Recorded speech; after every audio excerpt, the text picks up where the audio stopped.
ಆತ್ಮೀಯ ವಿದ್ಯಾರ್ಥಿಗಳೇ, ವಿದ್ಯಾರ್ಥಿನಿಯರೇ, welcome to learn easy YouTube channel. Like, share and subscribe.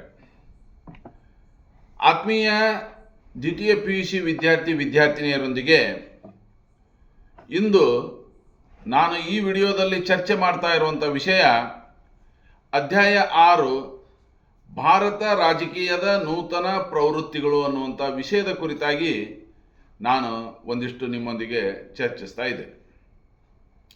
ಇಲ್ಲಿ ಮೊದಲನೇದಾಗಿ ಸಮ್ಮಿಶ್ರ ಸರ್ಕಾರ ಮತ್ತು ರಾಜಕೀಯ ಅಂಥೇಳಿ ನೋಡೋಣ. ಇಲ್ಲಿ ಪೀಠಿಕೆಯಲ್ಲಿ ಏನಿದು ಸಮ್ಮಿಶ್ರ ಸರ್ಕಾರ ಅನ್ನೋದನ್ನು ಸ್ವಲ್ಪ ನೋಡೋಣ. ಸಾರ್ವತ್ರಿಕ ಚುನಾವಣೆಗಳ ನಂತರ ಯಾವುದೇ ರಾಜಕೀಯ ಪಕ್ಷಕ್ಕೆ ಬಹುಮತ ಬರದೇ ಇದ್ದಾಗ ಈ ಸಮ್ಮಿಶ್ರ ಸರ್ಕಾರದ ಅನಿವಾರ್ಯತೆ ಉಂಟಾಗುತ್ತದೆ. ಅಂದರೆ ಹೇಗೆ? ಈಗ ಲೋಕಸಭೆಯಲ್ಲಿ 544 ಲೋಕಸಭಾ ಕ್ಷೇತ್ರಗಳದಾವು. ಅಲ್ಲಿ ಅದರ ಅರ್ಧ 277 ಪ್ಲಸ್ 1 278 ಅಂತ ಐತಿ. 278ಕ್ಕಿಂತ ಹೆಚ್ಚು ಸೀಟುಗಳನ್ನು ಯಾವುದೇ ಒಂದು ಪಕ್ಷ ಗಳಿಸಿಬಿಡ್ತಂದ್ರೆ ಆವಾಗ ಸಮ್ಮಿಶ್ರ ಸರ್ಕಾರದ ಅವಶ್ಯಕತೆನೇ ಬರೋದಿಲ್ಲ. ಕರ್ನಾಟಕದ ವಿಧಾನಸಭೆಯನ್ನು ನೀವು ನೋಡೋದಾದ್ರೆ 224 ಮತಕ್ಷೇತ್ರಗಳ ಪೈಕಿ 113ಕ್ಕಿಂತ ಹೆಚ್ಚು ಸೀಟುಗಳನ್ನು ಯಾವುದೇ ಒಂದು ಪಕ್ಷ ಗಳಿಸಿಬಿಟ್ರೆ ಇಲ್ಲಿ ಕೂಡ ಸಮ್ಮಿಶ್ರ ಸರ್ಕಾರದ ಅವಶ್ಯಕತೆ ಬರೋದಿಲ್ಲ.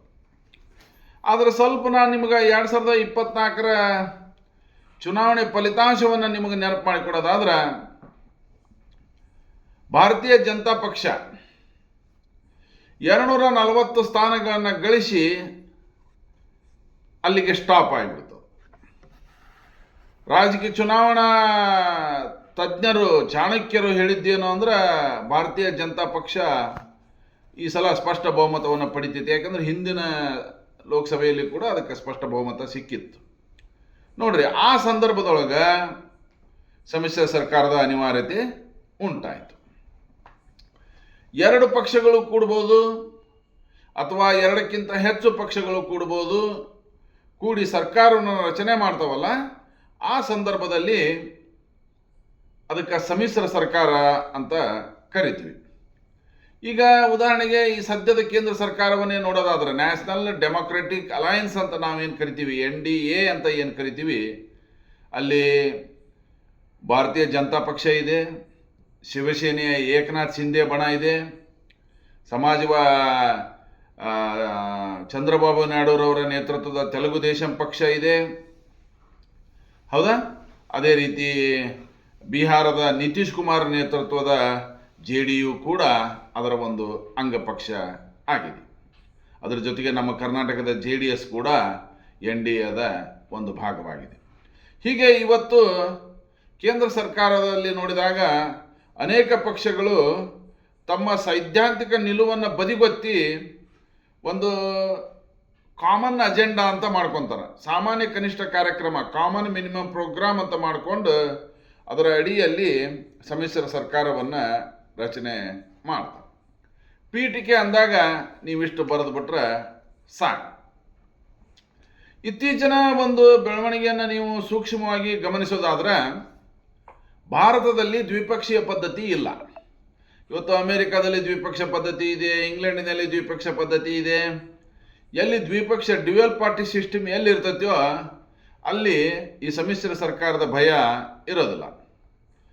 ಆದರೆ ಈಗ ಹಾಗಾಗ್ತಾ ಇಲ್ಲ. ಭಾರತ ಮಲ್ಟಿ ಪಾರ್ಟಿ ಸಿಸ್ಟಮ್ ವ್ಯವಸ್ಥೆಯನ್ನು ಅಳವಡಿಸಿಕೊಂಡಿರೋದ್ರಿಂದ ಇತ್ತೀಚಿನ ದಿನಗಳಲ್ಲಿ ಪ್ರಾದೇಶಿಕತಾವಾದ ಬಹಳಷ್ಟು ಜನಪ್ರಿಯತೆಯನ್ನು ಗಳಿಸ್ತಾ ಇರೋದ್ರಿಂದ ಪ್ರಾದೇಶಿಕ ಪಕ್ಷಗಳು ಜನ್ಮ ತಾಳಿರೋದನ್ನು ನೋಡ್ತಾ ಇದ್ದೀವಿ. ನಮ್ಮ ಕರ್ನಾಟಕದ ಉದಾಹರಣೆಯನ್ನೇ ತೆಗೆದುಕೊಳ್ಳೋದಾದ್ರೆ, ನಮ್ಮ JDS ಜನತಾದಳ ಸೆಕ್ಯುಲರ್ ಅನ್ನುವಂಥ ಪಕ್ಷ ಇದು ಕರ್ನಾಟಕಕ್ಕೆ ಮಾತ್ರ ಸೀಮಿತ ಆಗಿದೆ. ಇದು ಕೂಡ ಒಂದು ಪ್ರಾದೇಶಿಕ ಪಕ್ಷ ಅಂತಲೇ ಹೇಳ್ಬೋದು. ಹೀಗೆ 1937ರಿಂದ ಈಚೆಗೆ ನಾವು ನೋಡ್ಕೊತ ಬಂದ್ರೆ 1952ರ ಚುನಾವಣೆಯಲ್ಲಿ ಭಾರತೀಯ ರಾಷ್ಟ್ರೀಯ ಕಾಂಗ್ರೆಸ್ ಪಕ್ಷಕ್ಕೆ ನಿಚ್ಚಳ ಬಹುಮತ ಸಿಕ್ತು. ಮುಂದೆ ಎಲ್ಲ ವಿರೋಧ ಪಕ್ಷಗಳು ಈ ಕಾಂಗ್ರೆಸ್ಸಿನ ಅಭೂತಪೂರ್ವ ಪ್ರಚಂಡ ಜೈಬೇರಿಯನ್ನು ನೋಡಿ ತಾವೆಲ್ಲ ಒಂದಾಗಲಿಕ್ಕೆ ಹತ್ತಿದ್ರು.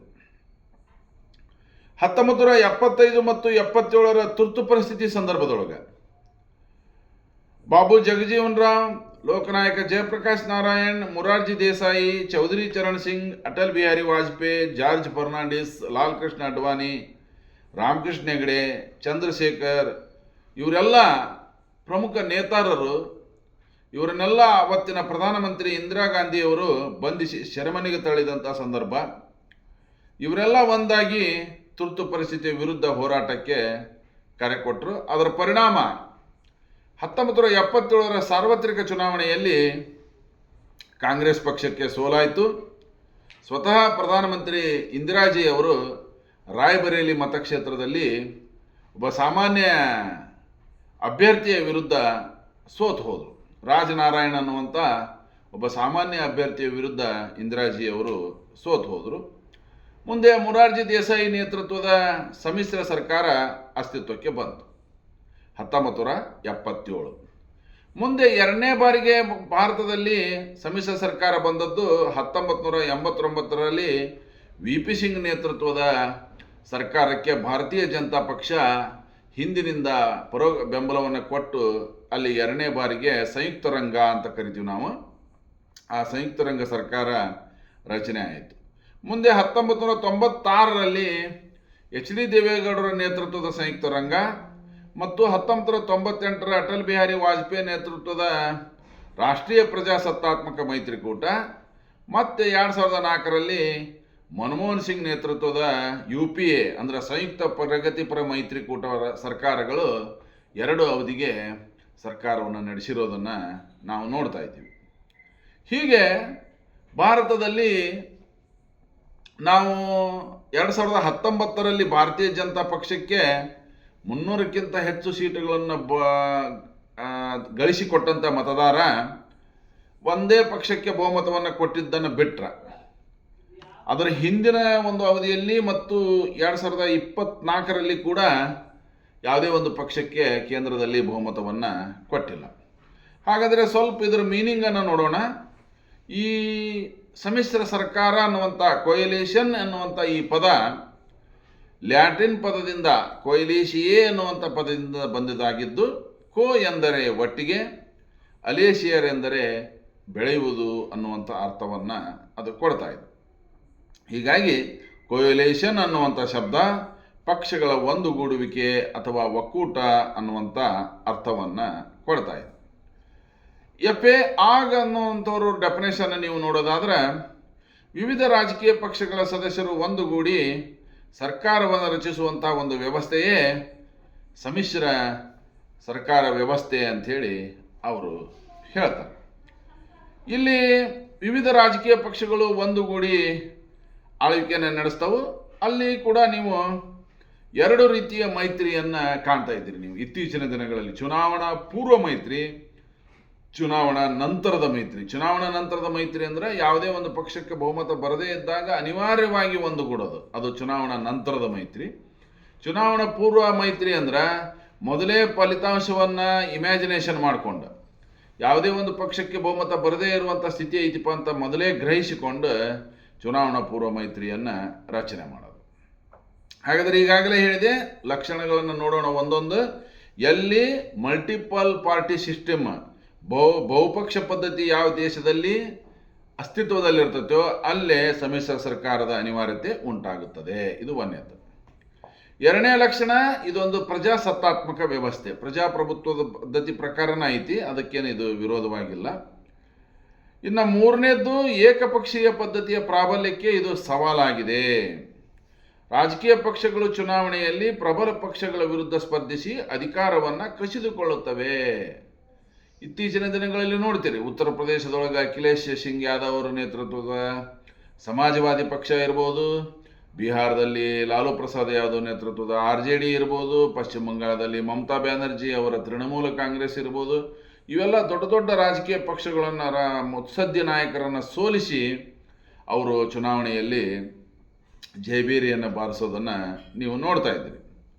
ಯಾವುದೇ ಒಂದು ಪ್ರಬಲ ರಾಜಕೀಯ ಪಕ್ಷ ಮತ್ತೊಂದು ರಾಜಕೀಯ ಪಕ್ಷದ ಜೊತೆ ಮೈತ್ರಿಯನ್ನು ಬಯಸೋದಿಲ್ಲ. ಇದನ್ನ ನೆನ್ಪಿಟ್ಕೋಬೇಕು ನಾವು. ಈಗ ಭಾರತದ ಎರಡು ಪ್ರಮುಖ ರಾಜಕೀಯ ಪಕ್ಷಗಳು ಅಂದರೆ ಯಾವುದು?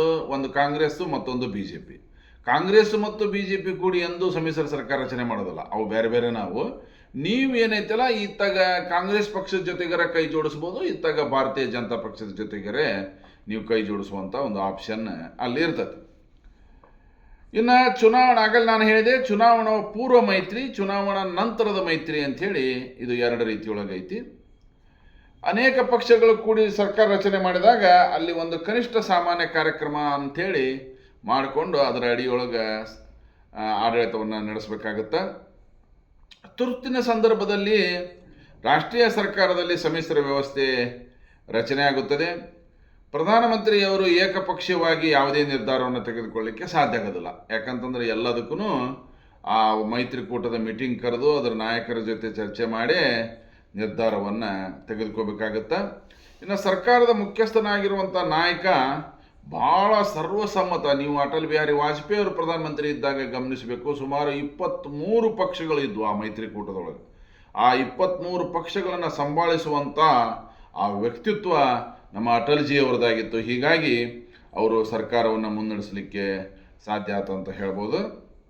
ಇನ್ನು ಸರ್ಕಾರದ ಮುಖ್ಯಸ್ಥನಾಗುವಂಥ ನಾಯಕ ಪ್ರಬಲ ಪಕ್ಷದ ಅಥವಾ ಮಿತ್ರ ಪಕ್ಷದ ಯಾರಾದರೂ ವ್ಯಕ್ತಿ ಆಗಿರಬೇಕು ಅಂಥೇಳಿ. ಅತಿ ಹೆಚ್ಚು ಸೀಟುಗಳನ್ನು ಪಡೆದಂಥ ಪಕ್ಷದ ನಾಯಕರೇ ಪ್ರಧಾನಮಂತ್ರಿ ಆಗ್ಬೇಕಂತ ಹಂಗೇನಿಲ್ಲ. 1996ರಲ್ಲಿ ದೇವೇಗೌಡರ ನೇತೃತ್ವದ ಜನತಾದಳ ಅತಿ ದೊಡ್ಡ ಪಕ್ಷವೇನೂ ಆಗಿರಲಿಲ್ಲ. ಆದರೆ ಉಳಿದ ಎಲ್ಲ ಪಕ್ಷಗಳು CPI, CPM, ಅಕಾಲಿದಳ, ಹರ್ಕಿಶನ್ ಸಿಂಗ್ ಸುರ್ಜಿತ್ ಅವರು, ಅವಾಗಿದ್ದಂಥ ಜ್ಯೋತಿ ಬಸು ಅವರು ಎಲ್ಲ ಕೂಡಿ ದೇವೇಗೌಡರೇ ಪ್ರಧಾನಮಂತ್ರಿ ಅಭ್ಯರ್ಥಿ ಆಗಬೇಕಂದಿದ್ದಕ್ಕೆ ನಮ್ಮ ಮಾಜಿ ಪ್ರಧಾನಿ ದೇವೇಗೌಡರು ಅವತ್ತ ಪ್ರಧಾನಮಂತ್ರಿ ಆಗಲಿಕ್ಕೆ ಸಾಧ್ಯ ಆಯಿತು. ಇನ್ನು ಮಿತ್ರ ಪಕ್ಷಗಳು ತಮ್ಮ ನಿಲುವಿಗೆ ಅಂಟಿಕೊಳ್ಳುವುದರ ಜೊತೆಗೆ ಯಾವುದೇ ಸಂದರ್ಭದಲ್ಲಿ ಮೈತ್ರಿಕೂಟದಿಂದ ಹೊರಬರಲು ಸ್ವತಂತ್ರವಾಗಿರುತ್ತದೆ. ಮೊದಲನೇ ಬಾರಿಗೆ ವಾಜಪೇಯಿ ಅವರು ಪ್ರಧಾನಮಂತ್ರಿ ಆದಂಥ ಸಂದರ್ಭದಲ್ಲಿ ಜಯಲಲಿತಾರವರ ನೇತೃತ್ವದ DMK ಪಕ್ಷ ಸರ್ಕಾರದಿಂದ ಹೊರಗೆ ಹೋಗಿದ್ದರಿಂದಾಗಿ ಒಂದೇ ಒಂದು ಮತದ ಅಂತರದಲ್ಲಿ ಲೋಕಸಭೆಯಲ್ಲಿ ವಾಜಪೇಯಿ ಸರ್ಕಾರ ಪತನ ಆಗಿರೋದನ್ನು ನಾವು ನೋಡ್ತೀವಿ. ಇದು ಯಾಕಪ್ಪ ಅಂದ್ರೆ ಈ ಮಿತ್ರ ಪಕ್ಷಗಳಿಗೆ ಒಂದು ಬೈಂಡಿಂಗ್ ಇರೋದಿಲ್ಲ. ಇನ್ನು ಸಮ್ಮಿಶ್ರ ಸರ್ಕಾರಗಳು ಸಾಮಾನ್ಯವಾಗಿ ಅಸ್ಥಿರವಾಗಿರುತ್ತವೆ. ಯಾಕಂತಂದ್ರೆ ಕೆಲವು ಸಲ ಸಮ್ಮಿಶ್ರ ಸರ್ಕಾರಗಳು ಏನು ಮಾಡೋದಿಲ್ಲ ಅಂದ್ರೆ ಸರ್ಕಾರದಲ್ಲಿ ಪಾಲನ್ನು ತೆಗೆದುಕೊಳ್ಳೋದಿಲ್ಲ, ಅಂದ್ರೆ ಮಂತ್ರಿ ಆಗೋದಿಲ್ಲ, ಹೊರಗಿನಿಂದ ಬೆಂಬಲ ಕೊಡ್ತಾರೆ. ಅಂಥ ಹೊತ್ನ್ಯಾಗ ಆ ಮೈತ್ರಿಕೂಟಕ್ಕೆ ಯಾವಾಗಲೂ ಅಪಾಯ ಇದ್ದೇ ಇರುತ್ತದೆ. ಆದರೆ ಈ ಸಮ್ಮಿಶ್ರ ಸರ್ಕಾರ ತನ್ನದೇ ಆದಂಥ ಗುಣಗಳನ್ನು ಹೊಂದಿದೆ, ಒಂದಿಷ್ಟು ಅವಗುಣಗಳನ್ನು ಹೊಂದಿದೆ. ಅವುಗಳನ್ನು ಒಂದೊಂದಾಗಿ ನೋಡೋಣ. ಒಂದನೇದಾಗಿ ಪ್ಲಸ್ ಪಾಯಿಂಟ್ಸ್, ಗುಣಗಳು. ಒಂದನೇ ಪಾಯಿಂಟ್, ಆಡಳಿತದಲ್ಲಿ ಚಿಕ್ಕ ಮತ್ತು ದೊಡ್ಡ ಪಕ್ಷಗಳು ಭಾಗಿಯಾಗುವುದರಿಂದ ಒಟ್ಟಾರೆ ಜನತೆಯನ್ನು ಪ್ರತಿನಿಧಿಸುತ್ತವೆ ಅಂತ ಹೇಳ್ಬೋದು. ತೀರ್ಮಾನ ಕೈಗೊಳ್ಳುವಂಥ ವಿಷಯದಲ್ಲಿ ಆ ಪ್ರಾದೇಶಿಕ ಅಸಮಾನತೆಯನ್ನು ಕಡಿಮೆ ಮಾಡ್ತದೆ. ಈಗ ಎಲ್ಲರಿಗೂ ಅವಕಾಶ ಸಿಗ್ತೈತಿ. ಅದು ಸಣ್ಣ ಪಕ್ಷ. ಈಗ ಉದಾಹರಣೆಗೆ ಕರ್ನಾಟಕದಿಂದ JDS ಪಕ್ಷ ಗೆದ್ದಿರೋದು ಕೇವಲ 2 ಲೋಕಸಭಾ ಕ್ಷೇತ್ರಗಳು, ಹೌದಾ? ಒಂದು ಮಂಡ್ಯ, ಮತ್ತೊಂದು ಕೋಲಾರ. ಆದರೂ ಕೂಡ ಆ JDS ಪಕ್ಷದ ಮುಖಂಡರು ಕೇಂದ್ರದಲ್ಲಿ ಕೈಗಾರಿಕಾ ಮಂತ್ರಿಯಾಗಿ ಇವತ್ತು ಕೆಲಸ ಮಾಡ್ತಾ ಇದ್ದಾರೆ. ಇದು ಯಾವುದಕ್ಕೆ ಸಾಧ್ಯ ಆಯಿತು ಅಂದರೆ ಸಮ್ಮಿಶ್ರ ಸರ್ಕಾರದಿಂದ ಸಾಧ್ಯ ಆಯ್ತು ಅಂತ ಹೇಳ್ಬೋದು. ಇನ್ನು ಎರಡನೇ ಪಾಯಿಂಟ್, ರಾಷ್ಟ್ರೀಯ ನೀತಿಗಳು, ವಿವಾದಗಳು, ಯೋಜನೆಗೆ ಸಂಬಂಧಪಟ್ಟಂತೆ ಸಾರ್ವಜನಿಕ ಅಭಿಪ್ರಾಯವನ್ನು ಪ್ರತಿನಿಧಿಸುವಂಥ, ತೀರ್ಮಾನ ಕೈಗೊಳ್ಳುವಂಥ ಅವಕಾಶವನ್ನು ಇದು ಒದಗಿಸುತ್ತದೆ. ಮೂರನೇ ಪಾಯಿಂಟ್, ಆಡಳಿತದಲ್ಲಿ ಒಂದು ವೈವಿಧ್ಯತೆ ಮತ್ತು ಬಹುತ್ವವನ್ನು ಕಲ್ಪಿಸುತ್ತದೆ. ಎಲ್ಲರ ಮಾತಿಗೂ ನಾವೇನು ಮಾಡಬೇಕಾಗುತ್ತೆ? ಪ್ರಿಫರೆನ್ಸನ್ನು ಕೊಡಬೇಕಾಗುತ್ತೆ. ನಾಲ್ಕನೇ ಪಾಯಿಂಟು, ಜನರ ನಾಡಿ ಮಿಡಿತವನ್ನು ಅರಿತು ಉತ್ತಮ ಆಡಳಿತವನ್ನು ಒದಗಿಸಲಿಕ್ಕೆ ಸಹಾಯವಾಗುತ್ತದೆ. ಜನ ಏನು ಕೇಳ್ತಾರಪ್ಪ, ಈ ಸರ್ಕಾರದಿಂದ ಜನ ಏನು ಎಕ್ಸ್ಪೆಕ್ಟ್ ಮಾಡ್ತಾರ? ಹಾಗಾದರೆ ಒಂದು ಬಹುಮತ ಪಡೆದ ಪಕ್ಷ ಈ ಸಲ ಬಹುಮತ ಪಡೆಯೋಕ್ಕಾಗದೆ, ಹೌದಾ, ತನ್ನ ಲೋಕಸಭೆಯಲ್ಲಿ ತನ್ನ ಸೀಟುಗಳನ್ನು ಕಡಿಮೆ ಮಾಡಿಕೊಂಡು ಅದು ಸಮ್ಮಿಶ್ರ ಸರ್ಕಾರ ಆಗೈತಪ್ಪ ಅಂದ್ರೆ ಅದಕ್ಕೆ ಕಾರಣ ಏನಪ್ಪ? ಜನರ ನಾಡಿ ಮಿಡಿತ ಏನು ಹೇಳಕ್ಕಂತೈತಿ ಅದನ್ನು ತಿಳ್ಕೊಂಡು ಇಲ್ಲಿ ಕೆಲಸ ಮಾಡಬೇಕಾಗುತ್ತೆ. ಇನ್ನು ಹಲವಾರು ರಾಜಕೀಯ ಪಕ್ಷಗಳ ಅಸ್ತಿತ್ವ ಇರೋದರಿಂದ ಜನರಿಗೆ ಸಾಕಷ್ಟು ಆಯ್ಕೆಯ ಅವಕಾಶ ಇರ್ತೈತಿ. ಇನ್ನು ಸಮ್ಮಿಶ್ರ ವ್ಯವಸ್ಥೆ ಒಂದೇ ಪಕ್ಷದ ಆಳ್ವಿಕೆಗೆ ಅವಕಾಶ ಮಾಡಿಕೊಡೋದಿಲ್ಲ. ಪ್ರಧಾನಮಂತ್ರಿ ಇರ್ಬೋದು, ಯಾವುದೇ ಮಂತ್ರಿ ಇರ್ಬೋದು, ದಬ್ಬಾಳಿಕೆಯಿಂದ ಕೆಲಸ ಮಾಡಲಿಕ್ಕೆ ಸಾಧ್ಯ ಇಲ್ಲ. ಎಲ್ಲರ ಒಪಿನಿಯನ್ ತೆಗೆದುಕೊಂಡೇ ಕೆಲಸ ಮಾಡಬೇಕಾಗತ್ತೆ. ಆದರೆ ಇಷ್ಟೆಲ್ಲ ಗುಣಗಳನ್ನು ಹೊಂದಿರುವಂಥ ಈ ಸಮ್ಮಿಶ್ರ ಸರ್ಕಾರ ಅವಗುಣಗಳನ್ನು ಕೂಡ ಹೊಂದಿದೆ ಅಂತ ಹೇಳ್ಬೋದು. ಯಾಕಂದ್ರೆ ಒಂದೊಂದು ಪಕ್ಷದ ಸೈದ್ಧಾಂತಿಕ ನಿಲುವು ಬೇರೆ ಬೇರೆ ಆಗಿರೋದ್ರಿಂದ ಯಾವುದೇ ಒಂದು ವಿಷಯಕ್ಕೆ ಸಂಬಂಧಪಟ್ಟಂತೆ ಒಮ್ಮತದ ನಿರ್ಧಾರ ತೆಗೆದುಕೊಳ್ಳೋದು ಬಹಳ ಕಷ್ಟ. ಎಲ್ಲದಕ್ಕೂ ಮೀಟಿಂಗ್ ಮಾಡಬೇಕು, ಎಲ್ಲರನ್ನೂ ದಿಲ್ಲಿಗೆ ಬಾ ಅನ್ಬೇಕು, ಆಮೇಲೆ ಎಲ್ಲದಕ್ಕೂ ವಿಳಂಬ. ಇದು ಮೊದಲನೇ ಅವಗುಣ. ಎರಡನೇದು, ಸಮ್ಮಿಶ್ರ ಸರ್ಕಾರ ಪರಸ್ಪರ ಒಪ್ಪಿಗೆಯನ್ನು ಆಧರಿಸಿರುವುದರಿಂದ ಸರ್ಕಾರದ ಮುಖ್ಯಸ್ಥರು ಸಂಪುಟ ರಚನೆಯಲ್ಲಾಗಲಿ ರಾಷ್ಟ್ರೀಯ ನೀತಿಗಳನ್ನು ರೂಪಿಸುವಲ್ಲಾಗಲಿ ಮುಕ್ತವಾಗಿ ವರ್ತಿಸಲಿಕ್ಕೆ ಸಾಧ್ಯ ಆಗೋದಿಲ್ಲ. ಯಾಕಂತಂದ್ರೆ ಕೆಲವು ಪಕ್ಷಗಳು ನಮಗೆ ಇಂಥದೇ ಖಾತೆ ಬೇಕಂತೇಳಿ ಏನು ಮಾಡ್ಬೋದು, ಡಿಮಾಂಡ್ ಮಾಡ್ಬೋದು. ಅವಾಗ ಮುಖ್ಯಸ್ಥರಿಗೆ ಇಲ್ಲಿ ಸ್ವತಂತ್ರ ಅನ್ನೋದು ಸಿಗೋದೇ ಇಲ್ಲ. ಇನ್ನು ಮೂರನೇದ್ದು, ಸಂಸದೀಯ ಸರ್ಕಾರದ ವ್ಯವಸ್ಥೆಯಲ್ಲಿ ಪ್ರತಿಯೊಂದು ಮಿತ್ರ ಪಕ್ಷ ತನ್ನದೇ ಆದ ಮತದಾರನ ಹೊಂದಿದ್ದು ತನ್ನದೇ ಆದಂಥ ಯೋಜನೆಗಳನ್ನು ರೂಪಿಸುವಂಥ ಭರವಸೆಯನ್ನು ನೀಡಿರುತ್ತದೆ. ಯಾಕಂದ್ರೆ ಈಗ ಉದಾಹರಣೆಗೆ ನೋಡ್ರಿ, BJP ಪಕ್ಷದ ಪ್ರಣಾಳಿಕೆನೇ ಬೇರೆ, ತೆಲುಗು ದೇಶಂ ಪಕ್ಷದ ಪ್ರಣಾಳಿಕೆಯೇ ಬೇರೆ. ಅಂಥ ಸಂದರ್ಭದೊಳಗೆ ತಮ್ಮ ಪಕ್ಷ ತಮ್ಮ ಪ್ರಣಾಳಿಕೆಗೆ ಹೆಚ್ಚು ಪ್ರಿಫರೆನ್ಸನ್ನು ಕೊಡಲಿಕ್ಕೆ ಅವು ಪ್ರಯತ್ನ ಮಾಡ್ತವೆ. ಇನ್ನು ನಾಲ್ಕನೇದು, ಕನಿಷ್ಠ ಕಾರ್ಯಕ್ರಮ ಯೋಜನೆ ಬದ್ಧವಾಗಿದ್ದರೂ ಮಂತ್ರಿಮಂಡಳ ಸಾಮೂಹಿಕ ಜವಾಬ್ದಾರಿಯಿಂದ ಒಂದು ಘಟಕದಂತೆ ಕಾರ್ಯನಿರ್ವಹಿಸುತ್ತದೆ. ಯಾವುದೇ ರೀತಿಯ ತಪ್ಪುಗಳಿಗೆ, ಆಡಳಿತದ ವ್ಯತ್ಯಾಸಗಳಿಗೆ ಜವಾಬ್ದಾರ ಅಂದ್ರೆ ಎಲ್ಲರೂ ಜವಾಬ್ದಾರಿಯಿಂದ ನುಣುಚಿಕೊಳ್ಳುವಂಥ ಪ್ರಯತ್ನ ಭಾಳ ನಡೀತೈತಿ ಇಲ್ಲಿ. ಇನ್ನು ಐದನೇ ಪಾಯಿಂಟು, ಆಡಳಿತದಲ್ಲಿ ಗೌಪ್ಯತೆ ಉಳಿಯೋದಿಲ್ಲ. ಎಲ್ಲರ ಜೊತೆ ಚರ್ಚೆ ಮಾಡೋದ್ರಿಂದ ಕೆಲವೊಂದು ನಿರ್ಧಾರಗಳನ್ನು ಬಹಳ ಸೂಕ್ಷ್ಮವಾಗಿ ಗೌಪ್ಯವಾಗಿ ತೆಗೆದುಕೊಳ್ಬೇಕಾಗತ್ತಾ, ಅದು ಇಲ್ಲೇ ಸಾಧ್ಯ ಆಗೋದಿಲ್ಲ. ಇನ್ನು ಪ್ರಾದೇಶಿಕ ಪಕ್ಷಗಳು ಸಾಮಾನ್ಯವಾಗಿ ತಮ್ಮ ರಾಜ್ಯದ ಹಿತಾಸಕ್ತಿ, ಪಕ್ಷದ ಹಿತಾಸಕ್ತಿ, ಸಣ್ಣ ಸಣ್ಣ ವಿಷಯಗಳಿಗೆ ಬಹಳಷ್ಟು ಆದ್ಯತೆ ಕೊಡೋದ್ರಿಂದ ಎಲ್ಲೋ ಒಂದು ಕಡೆ ರಾಷ್ಟ್ರೀಯ ಹಿತಾಸಕ್ತಿಗೆ ಧಕ್ಕೆ ಬರ್ತತೇನೋ ಅನ್ನುವಂಥ ಭಾವನೆ ನಮ್ಮನ್ನು ಕಾಡ್ತಾ ಇದೆ. ಈಗ ಉದಾಹರಣೆಗೆ ತಮಿಳುನಾಡಪ್ಪ, ಅಲ್ಲಿ DMK ಮತ್ತು ಅಣ್ಣಾ DMK ಪಕ್ಷಗಳು ಅವು ಯಾವಾಗಲೂ ಹಿಂದಿಯನ್ನು ವಿರೋಧ ಮಾಡ್ಕೊತಾನೆ ಬಂದವು. ಹೌದಾ? ಹಿಂದಿಯನ್ನು ಅವರು ರಾಷ್ಟ್ರ ಭಾಷೆ ಅಂತೇಳಿ ಒಪ್ಕೊಳ್ಳಿಕ್ಕೇ ತಯಾರಿಲ್ಲ. ಇಂತಹ ಭಾವನೆಗಳು ಏನಾಗ್ಬಿಡ್ತಾವೆ ಅಂದ್ರೆ ರಾಷ್ಟ್ರೀಯ ಹಿತಾಸಕ್ತಿಗೆ ಅಡ್ಡಿ ಆಗ್ತಾವೆ ಅಂತಲೇ ಹೇಳ್ಬೋದು. ಇನ್ನು ಅಸ್ಥಿರತೆಯ ಕಾರಣ ಲೋಕಸಭೆ ಚುನಾವಣೆ ಯಾವಾಗ ಬೇಕಾದರೂ ನಡೀಬೋದು ಅನ್ನುವಂಥ ಪರಿಸ್ಥಿತಿ. ನಾನು ಆಗಲೇ ಹೇಳಿದೆ, ಅಟಲ್ ಬಿಹಾರಿ ವಾಜಪೇಯಿ ಅವರು ಮೊದಲನೇ ಸಲ ಪ್ರಧಾನಮಂತ್ರಿ ಆದಾಗ 13 ತಿಂಗಳಿಗೆ ಚುನಾವಣೆಗಳು ನಡೀತು. ದೇವೇಗೌಡರು ಮತ್ತು IK ಗುಜರಾಲ್ ಅವರು ಪ್ರಧಾನಮಂತ್ರಿ ಆದಂಥ ಸಂದರ್ಭದಲ್ಲಿ 20 ತಿಂಗಳಿಗೆ ಚುನಾವಣೆಗಳು ನಡೀತು. ಹೀಗೆ ಈ ಸಮ್ಮಿಶ್ರ ಸರ್ಕಾರ ಅಂತ ಅಂದ ತಕ್ಷಣ VP ಸಿಂಗ್ ಮತ್ತು ಚಂದ್ರಶೇಖರ್ ಅವರು ಪ್ರಧಾನಮಂತ್ರಿ ಇದ್ದಾಗ 16 ತಿಂಗಳಿಗೆ ಚುನಾವಣೆಗಳು ನಡೀತು. ಅಂದ್ರೆ ಈ ಲೋಕಸಭೆ ಚುನಾವಣೆ ಅನ್ನುವಂಥ ತೂಗುಗತ್ತಿ ಯಾವಾಗಲೂ ತಲೆ ಮೇಲೆ ಹೊಯ್ದಾಡ್ತಾನೆ ಇರ್ತತಿ ಅಂತಂದು ಹೇಳ್ಬೋದು. ಇನ್ನು 8ನೇ ಅವಗುಣ ಏನಪ್ಪ ಅಂದ್ರೆ ಅಪವಿತ್ರ ಮೈತ್ರಿಗೆ ದಾರಿ ಮಾಡಿಕೊಡುತ್ತದೆ. ನೀವು ಕೆಲವು ರಾಜಕೀಯ ಪಕ್ಷಗಳನ್ನು ನೋಡಿರ್ಬೋದು, ಹಿಂದಿನ ಚುನಾವಣೆಯೊಳಗೆ ಪರಸ್ಪರ ವಿರುದ್ಧ ಇರ್ತಾವೆ, ಈ ಚುನಾವಣೆಯೊಳಗೆ ಮೈತ್ರಿ ಆಗಿಬಿಟ್ಟಿರ್ತಾವೆ. ಅಂದಾಗ ಇಲ್ಲಿ ಯಾವುದೋ ಒಂದು ಅಧಿಕಾರದ ಆಸೆಯಿಂದ ಒಂದಾಗಿರ್ತಾವೆ ವಿನಃ ಅವಕ್ಕೆ ತಮ್ಮದೇ ಆದಂಥ ಸೈದ್ಧಾಂತಿಕ ಮೌಲ್ಯಗಳು ಇರೋದಿಲ್ಲ ಅಂತಲೇ ಹೇಳ್ಬೋದು. ಇನ್ನು ಸಮ್ಮಿಶ್ರ ಸರ್ಕಾರ ವ್ಯವಸ್ಥೆಯೊಳಗೆ ಕೇಂದ್ರ ಸರ್ಕಾರದ ಸ್ವತಂತ್ರ ಕಡಿಮೆ ಇರ್ತೈತಿ. ಯಾರದೋ ಒತ್ತಡಕ್ಕೋ ಯಾರದೋ ವಿರೋಧಕ್ಕೋ ಅವ್ರ ಕೆಲಸವನ್ನು ಮಾಡಬೇಕಾಗತ್ತೆ. ಇನ್ನು ಸರ್ಕಾರದ ತಕ್ಷಣದ ರಾಜಕೀಯ ಅಧಿಕಾರವನ್ನು ಪೂರೈಸಿಕೊಳ್ಳದೆ ದೀರ್ಘ ಯೋಜನೆಗಳನ್ನು ರೂಪಿಸುವ ದೃಷ್ಟಿಯನ್ನು ಹೊಂದಿರುವುದಿಲ್ಲ. ಆವತ್ತಿನ ತುರ್ತು ಏನು ಬೇರ್ತತಿ ಅಷ್ಟೇ ನಿರ್ಧಾರವನ್ನು ತೆಗೆದುಕೊಳ್ಳಿಕ್ಕೆ ಸಾಧ್ಯ ಆಗುತ್ತೆ. ಹೀಗಾಗಿ ಇಲ್ಲಿ ಗುಣಗಳು 6 ಇದ್ದರೆ ಅವಗುಣಗಳು 10 ಅದಾವು. ಹೀಗಾಗಿ ಇದನ್ನು ನೀವು ಎಲ್ಲ ಕೂಲಂಕಷವಾಗಿ ಗಮನಿಸಿ ಈ ಪ್ರಶ್ನೆಗೆ ಉತ್ತರವನ್ನು ನೀವಲ್ಲೇ ಬರೀಬೇಕಾಗುತ್ತೆ. ಇನ್ನು ನಮ್ಮ ಮುಂದಿನ ಸಬ್ ಹೆಡ್ಡಿಂಗ್ ಕೇಂದ್ರ ಮತ್ತು ರಾಜ್ಯ ಸಂಬಂಧಗಳಿನ ಹೊಸ ಆಯಾಮಗಳು. ಭಾರತ ಸಂವಿಧಾನದ ಭಾರತ ರಾಜ್ಯಗಳ ಒಕ್ಕೂಟ ಅಂತ ಕರಿತೀವಿ. ಇಲ್ಲಿ ಕೇಂದ್ರಕ್ಕೂ ಸಂವಿಧಾನಬದ್ಧವಾದ ಸ್ಥಾನಮಾನ ಐತಿ, ರಾಜ್ಯಗಳಿಗೂ ಸಂವಿಧಾನಬದ್ಧವಾದಂಥ ಸ್ಥಾನಮಾನ ಐತಿ. ಅದರ ಶಾಸನೀಯ ಅಧಿಕಾರಗಳು ಏನೇನು ಸ್ವಲ್ಪ ನೋಡೋಣ. ಇಲ್ಲಿ ಶಾಸನೀಯ ಅಧಿಕಾರ ಸಂವಿಧಾನದ 245ನೇ ವಿಧಿಯಿಂದ 255ರ ವರೆಗೆ ಇದರ ಬಗ್ಗೆ ವಿವರಣೆ ಕೊಟ್ಟಾರ. ಇಲ್ಲಿ ಒಟ್ಟು 3 ಪಟ್ಟಿಗಳು ಬರ್ತಾವೆ. ಕೇಂದ್ರ ಪಟ್ಟಿ, ಕೇಂದ್ರ ಸರ್ಕಾರ ಅಷ್ಟೇ ಕಾಯ್ದೆಗಳನ್ನು ರೂಪಿಸಲಿಕ್ಕೆ ಬರ್ತೈತಿ. ರಾಜ್ಯ ಪಟ್ಟಿ ಅಂದ್ರೆ ರಾಜ್ಯ ಸರ್ಕಾರ ಕಾಯ್ದೆಗಳನ್ನು ರೂಪಿಸಲಿಕ್ಕೆ ಬರ್ತೈತಿ.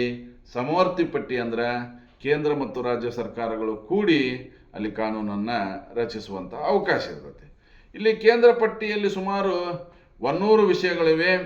ಮೊದಲನೇದಾಗಿ ರಕ್ಷಣೆ ಇರ್ಬೋದು, ವಿದೇಶಾಂಗ ವ್ಯವಹಾರ ಇರ್ಬೋದು, ರೂಪಾಯಿಗೆ ಸಂಬಂಧಪಟ್ಟಂಥ ನಿರ್ಧಾರ, ಅಣುಶಕ್ತಿ, ವಿಜ್ಞಾನ ತಂತ್ರಜ್ಞಾನ, ಸುಂಕ, ಹೀಗೆ ಬೇರೆ ಬೇರೆ ವಿಷಯಗಳಿಗೆ ಸಂಬಂಧಪಟ್ಟಂತೆ ನಿರ್ಧಾರವನ್ನು ತೆಗೆದುಕೊಳ್ಳುವಂಥ ಅಧಿಕಾರ ಕೇಂದ್ರ ಸರ್ಕಾರಕ್ಕಿರುತ್ತೆ. ಅದು ಕೇಂದ್ರ ಪಟ್ಟಿಯಲ್ಲಿನ ವಿಷಯ.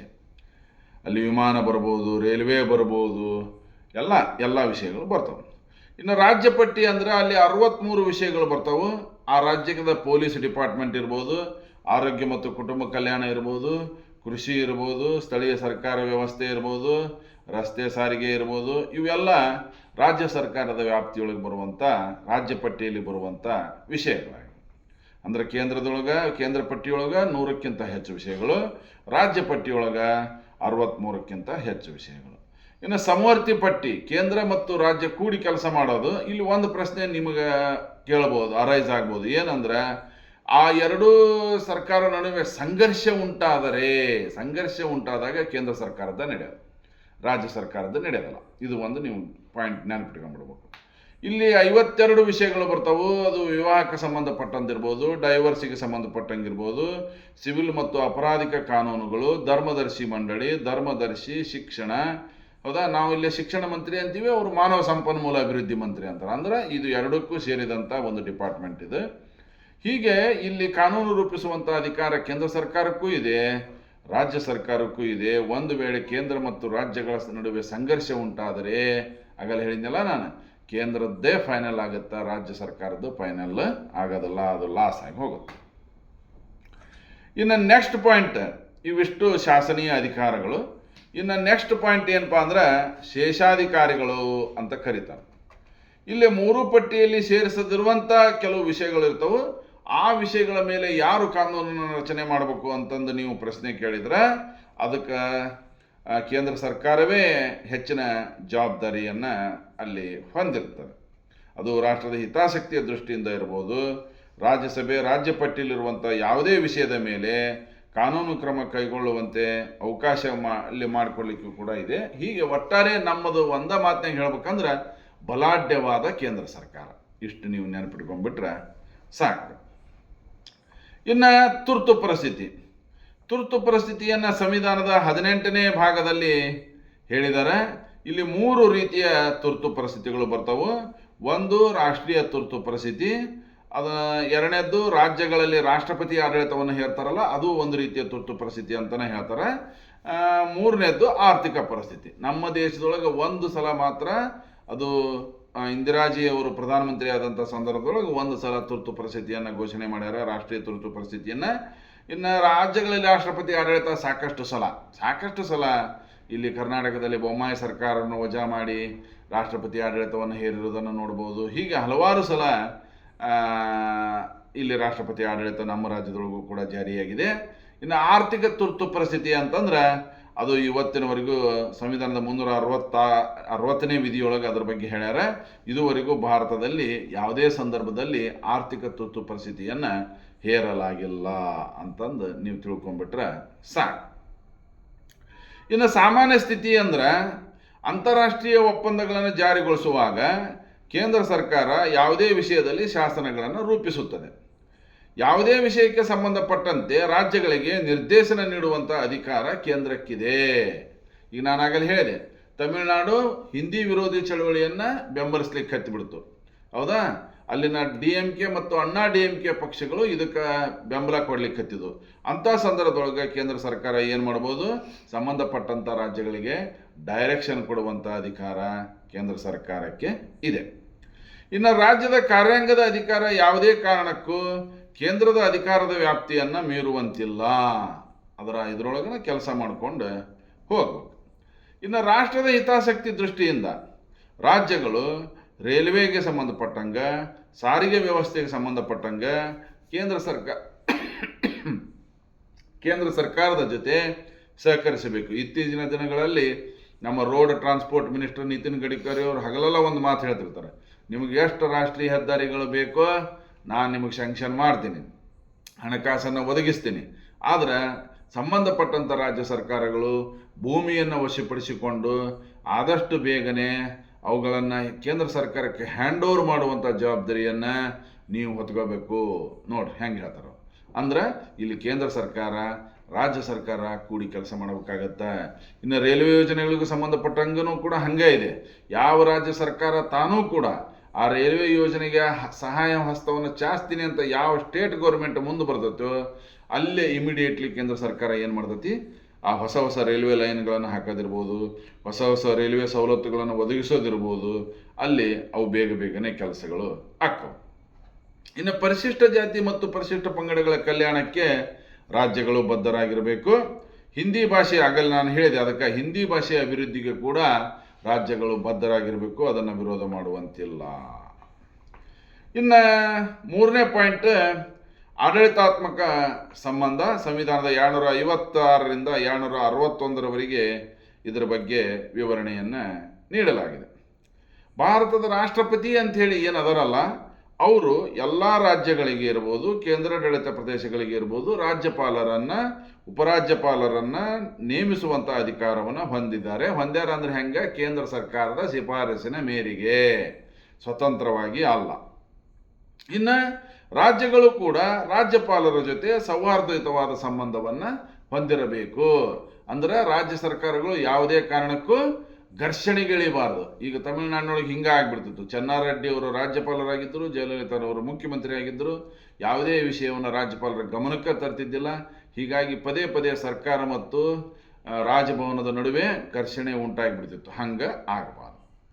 ಇನ್ನು 3ನೇದ್ದು, ದೇಶದ ಸರ್ವೋನ್ನತ ನ್ಯಾಯಾಲಯ ಮತ್ತು ಉಚ್ಚ ನ್ಯಾಯಾಲಯಗಳಿಗೆ ನ್ಯಾಯಾಧೀಶರನ್ನು ನೇಮಕ ಮಾಡುವಂಥ ಅಧಿಕಾರ ಕೂಡ ರಾಷ್ಟ್ರಪತಿಯವರಿಗಿದೆ. ಇದು ದೇಶದಲ್ಲಿ ಸ್ವತಂತ್ರ ಏಕೀಕೃತ ನ್ಯಾಯಾಂಗ ವ್ಯವಸ್ಥೆಯನ್ನು ಅಳವಡಿಸಿಕೊಳ್ಳೋದರ ದ್ಯೋತಕ ಆಗಿದೆ ಅಂತ ಹೇಳ್ಬೋದು. ಇನ್ನು ರಾಷ್ಟ್ರಪತಿ ಆಡಳಿತದ ಅವಧಿಯಲ್ಲಿ ರಾಜ್ಯದ ಮಸೂದೆಗಳು, ಅಂದರೆ ಈಗ ರಾಜ್ಯದೊಳಗೆ ಯಾವುದೇ ಚುನಾಯಿತ ಸರ್ಕಾರ ಇಲ್ಲ, ಅಲ್ಲಿ ರಾಷ್ಟ್ರಪತಿ ಆಡಳಿತ ಇದ್ದಾಗ ಅಲ್ಲಿನ ಸಹಿ ಯಾರು ಮಾಡ್ತಾರಪ್ಪ, ಮಸೂದೆಗಳಿಗೆ ಸಹಿ ಮಾಡುವಂಥ ಅಧಿಕಾರ ಯಾರಿಗೆ ಐತಿ ಅಂದ್ರೆ ಸಂಬಂಧಪಟ್ಟ ರಾಜ್ಯಪಾಲರು ಅದನ್ನು ರಾಷ್ಟ್ರಪತಿಗಳಿಗೆ ಕಳಿಸ್ಕೊಡ್ಬೇಕು. ರಾಷ್ಟ್ರಪತಿಗಳು ಅದಕ್ಕೆ ಅಂಕಿತವನ್ನು ಹಾಕ್ತಾರೆ. ಇನ್ನು ಕೇಂದ್ರನೇ ಇರ್ಬೋದು, ರಾಜ್ಯಗಳಲ್ಲಿ ಇರ್ಬೋದು, ಕೆಲಸ ಮಾಡುವಂಥ ಈ IAS, IPS, IFS ಅಧಿಕಾರಿಗಳಿಗೆ ಇವರೆಲ್ಲ ಯಾವ ಸರ್ಕಾರದ ಅಂಡರ್ನೊಳಗೆ ಬರ್ತಾರಪ್ಪ ಅಂತಂದ್ರೆ ಇವರು ನೇರವಾಗಿ ಕೇಂದ್ರ ಸರ್ಕಾರದ ಅಧಿಕಾರದ ವ್ಯಾಪ್ತಿಗೆ ಒಳಪಡುತ್ತಾರೆ. ಅವ್ರು ಏನಾದರೂ ಅಚಾತುರ್ಯ ವಿಷಯದಾಗ ಶಿಸ್ತು ಕ್ರಮವನ್ನು ಕೈಗೊಳ್ಳಬೇಕಾದಂಥ ಸಂದರ್ಭದಲ್ಲಿ ಕೂಡ ರಾಜ್ಯ ಸರ್ಕಾರಗಳು ಕೇಂದ್ರ ಸರ್ಕಾರಕ್ಕೆ ಇಂಥ ಅಧಿಕಾರಿ ಇಂಥ ರೀತಿ ತಪ್ಪು ಮಾಡ್ಯಾನ ಅಂಥೇಳಿ ಶಿಫಾರಸು ಮಾಡಿದರೆ ಕೇಂದ್ರ ಸರ್ಕಾರ ಅವ್ರ ಮೇಲೆ ಏನು ಮಾಡ್ತೈತಿ, ಕ್ರಮವನ್ನು ಕೈಗೊಳ್ತದೆ. ಇನ್ನು ಅಗತ್ಯ ಎನಿಸಿದಾಗ ದೇಶದಲ್ಲಿ ಕಾನೂನು ಸುವ್ಯವಸ್ಥೆ, ರಾಷ್ಟ್ರೀಯ ಏಕತೆ, ಸಾರಿಗೆ ಸಂಪರ್ಕ, ರಾಷ್ಟ್ರೀಯ ಹೆದ್ದಾರಿ, ರೈಲ್ವೆ ಮುಂತಾದ ಸಂದರ್ಭದಲ್ಲಿ ರಾಜ್ಯ ಸರ್ಕಾರಗಳು ಕೇಂದ್ರ ಸರ್ಕಾರ ನೀಡುವಂಥ ಆದೇಶವನ್ನು, ಕೇಂದ್ರ ಸರ್ಕಾರ ಸೂಕ್ತ ಆದೇಶಗಳನ್ನು ನೀಡುವ, ಅಂದ್ರೆ ರಾಜ್ಯ ಸರ್ಕಾರಗಳು ಏನಾದರೂ ವ್ಯತ್ಯಾಸ ಕಂಡು ಬಂದಾಗ ಕೇಂದ್ರ ಸರ್ಕಾರ ಡೈರೆಕ್ಷನ್ ಕೊಡುವಂಥ ಅಧಿಕಾರವನ್ನು ಹೊಂದಿದೆ. ಕೇಂದ್ರ ಸರ್ಕಾರ ಒಂದು ಕಾಯ್ದೆಯನ್ನು ಅಂಗೀಕರಿಸುವ ಮೂಲಕ ರಾಜ್ಯಗಳ ಸಮ್ಮತಿ ಪಡೆದು ಅಥವಾ ಪಡೆಯದೇ ತನ್ನ ಅಧಿಕಾರವನ್ನು ನಿಯೋಜನೆ ಮಾಡುವಂಥ ಅಧಿಕಾರ ಕೇಂದ್ರ ಸರ್ಕಾರಕ್ಕೆ ಇದೆ. ದೇಶದ ಹಿತದೃಷ್ಟಿಯಿಂದ ಕೇಂದ್ರ ಸರ್ಕಾರ ಏನು ಮಾಡ್ಬೋದು, ಒಪ್ಪಿಗೆ ತಗೋಬೋದು, ಒಪ್ಪಿಗೆ ತಗೊಳ್ಳಿಕ್ಕಿಲ್ಲ. ಇನ್ನು ಸಂವಿಧಾನದ 301ರಿಂದ 305ನೇ ವಿಧಿ ಏನು ಹೇಳ್ತೈತೆ ಅಂದ್ರೆ, ರಾಜ್ಯಗಳ ಸೌಹಾರ್ದಯುತ ಸಂಬಂಧಗಳನ್ನು ಕಾಯ್ದುಕೊಳ್ಳುವ ಸಲುವಾಗಿ ಅಂತಾರಾಜ್ಯ ವಾಣಿಜ್ಯ ಆಯೋಗವನ್ನು ನೇಮಿಸುವಂಥ ಅಧಿಕಾರ ಕೂಡ ಕೇಂದ್ರ ಸರ್ಕಾರಕ್ಕಿದೆ ಅಂತ ಹೇಳ್ತಾರೆ. ಜನರ ಜೀವನ ಮಟ್ಟದ ಅಭಿವೃದ್ಧಿಗೆ ರಾಜ್ಯಗಳಿಗೆ ಸಲಹೆ ನೀಡುವ ಅಧಿಕಾರ ಯೋಜನಾ ಆಯೋಗಕ್ಕಿದೆ. ಪ್ರಧಾನಮಂತ್ರಿ ಅವರೇ ಯೋಜನಾ ಆಯೋಗದ ಅಧ್ಯಕ್ಷರಾಗಿರ್ತಾರೆ. ದೇಶದ ತೀವ್ರತರ ಸಮತೋಲಿತ ಪ್ರಗತಿಯನ್ನು ಕಾಯ್ದುಕೊಳ್ಳಲು ರಾಷ್ಟ್ರೀಯ ಅಭಿವೃದ್ಧಿ ಮಂಡಳಿಯನ್ನು ಸ್ಥಾಪಿಸಲಾಗಿದೆ. ಆಗಿಂದಾಗ ಈ ರಾಷ್ಟ್ರೀಯ ಅಭಿವೃದ್ಧಿ ಮಂಡಳಿ ಸಭೆಯನ್ನು ಪ್ರಧಾನಮಂತ್ರಿಯವರು ದೆಹಲಿಯೊಳಗೆ ಕರೀತಿರ್ತಾರೆ. ಇದರೊಳಗೆ ಎಲ್ಲ ರಾಜ್ಯಗಳ ಮುಖ್ಯಮಂತ್ರಿಗಳು ಭಾಗವಹಿಸ್ತಿರ್ತಾರೆ. ಅದರ ಜೊತೆಗೆ ರಾಷ್ಟ್ರೀಯ ಐಕ್ಯತಾ ಸಮಿತಿ ಅಂತೇಳಿ 1961ರಲ್ಲಿ ಸ್ಥಾಪಿಸಲಾಗಿದೆ. ಅದು ಕೋಮುವಾದ, ಜಾತಿವಾದ, ಪ್ರಾದೇಶಿಕತೆ, ಭಾಷಾ ವ್ಯಾಮೋಹ ಮುಂತಾದ ಪಿಡುಗುಗಳನ್ನು ಹೋಗಲಾಡಿಸುವುದು ಅದರ ಗುರಿಯಾಗಿದೆ ಅಂಥೇಳಿ ಹೇಳ್ಬೋದು. ಇನ್ನು ನಮ್ಮ ಮುಂದಿನ ಕ್ಲಾಸ್ನೊಳಗೆ ಆರ್ಥಿಕ ಸಂಬಂಧಗಳು, ಅಂತಾರಾಜ್ಯ ಸಂಬಂಧಗಳು, ಅಸ್ಮಿತೆ ರಾಜಕೀಯದ ಉದಯ ಮುಂತಾದ ವಿಷಯಗಳನ್ನು ನಮ್ಮ ಮುಂದಿನ ಪೆನ್ನೊಳಗೆ ಚರ್ಚೆ ಮಾಡ್ತೀನಿ ಅಂತ ಹೇಳ್ತಾ, ಯಾರು ಪ್ರಥಮ ಬಾರಿಗೆ ನಮ್ಮ ಲರ್ನ್ ಈಜಿ ಯೂಟ್ಯೂಬ್ ಚಾನಲನ್ನು ನೋಡ್ತಾ ಇದ್ದೀರಿ, ಈಗಲೇ ನಮ್ಮ ಯೂಟ್ಯೂಬ್ ಚಾನಲನ್ನು ಸಬ್ಸ್ಕ್ರೈಬ್ ಮಾಡಿಕೊಡ್ರಿ. ರಾಜ್ಯಶಾಸ್ತ್ರಕ್ಕೆ ಸಂಬಂಧಪಟ್ಟಂಥ ಇಂಗ್ಲೀಷ್ ವ್ಯಾಕರಣಕ್ಕೆ 9ನೇ ಕ್ಲಾಸಿಗೆ ಸಂಬಂಧ ಇರ್ಬೋದು, 10ನೇ ಕ್ಲಾಸಿಗೆ ಸಂಬಂಧಪಟ್ಟಂಥ 50ಕ್ಕಿಂತ ಹೆಚ್ಚು ವಿಡಿಯೋಗಳು ನಿಮಗಿಲ್ಲಿ ಸಿಗ್ತಾವೆ. ಕೂಡಲೇ ಸಬ್ಸ್ಕ್ರೈಬ್ ಆಗಿರಿ, ನಮ್ಮ ಚಾನಲನ್ನು ಸಪೋರ್ಟ್ ಮಾಡಿರಿ ಅಂತ ಕೇಳ್ತಾ ಎಲ್ಲರಿಗೂ ಥ್ಯಾಂಕ್ ಯು ವೆರಿ ಮಚ್.